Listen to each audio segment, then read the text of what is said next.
একটা মহাচোর হিসেবে পরিগণিত হচ্ছে। উদাহরণ হচ্ছে সেনাপ্রধান আজিজ, উদাহরণ হচ্ছে পুলিশ প্রধান বেনজির, এনবিআর এর ছাগল কাণ্ডের মতিউর। এইভাবে যখন যেটাকে ধরা হচ্ছে দেখা যাচ্ছে তার কয়েক হাজার কোটি টাকার প্রপার্টি, বেতন পায় 60,000 টাকা, সম্পদ হচ্ছে 1,000 কোটি 2,000 কোটি টাকা। ছাগল কেনে 15 লাখ টাকা দিয়ে, 67 লাখ টাকা দিয়ে গরু কেনে কুরবানি দেয়। বাংলাদেশ তার পাপের সম্পত্তি হয়ে গেছে।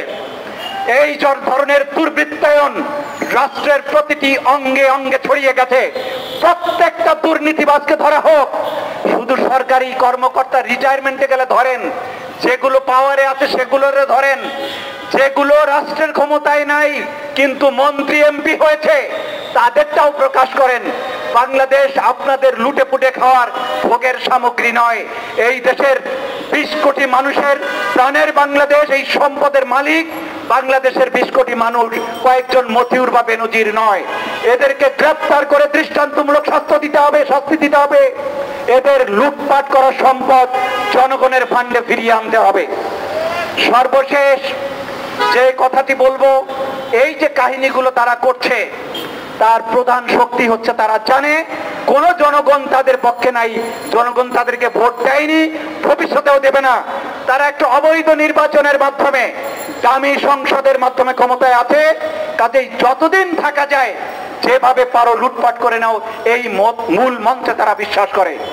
আজকে আমার বাংলাদেশ পার্টি দাবি জানাচ্ছে এই দামি সংসদকে ভেঙে দিয়ে অবিলম্বে নির্বাচন দিয়ে জনগণকে তার ক্ষমতা প্রয়োগের সুযোগ দিতে হবে।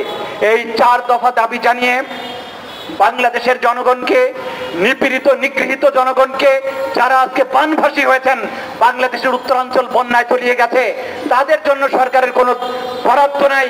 সরকার আছে মতিউরদেরকে বরাদ্দ দেওয়ার জন্য।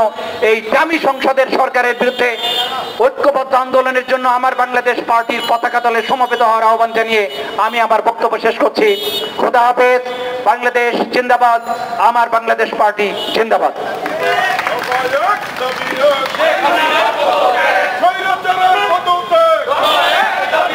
বিক্ষোভ সমাবেশে এ পর্যায়ে বক্তব্য নিয়ে আসছেন এবি পার্টির যুগ্ম সদস্য সচিব ব্যারিস্টার আসাদুজ্জামান ফুয়াদ।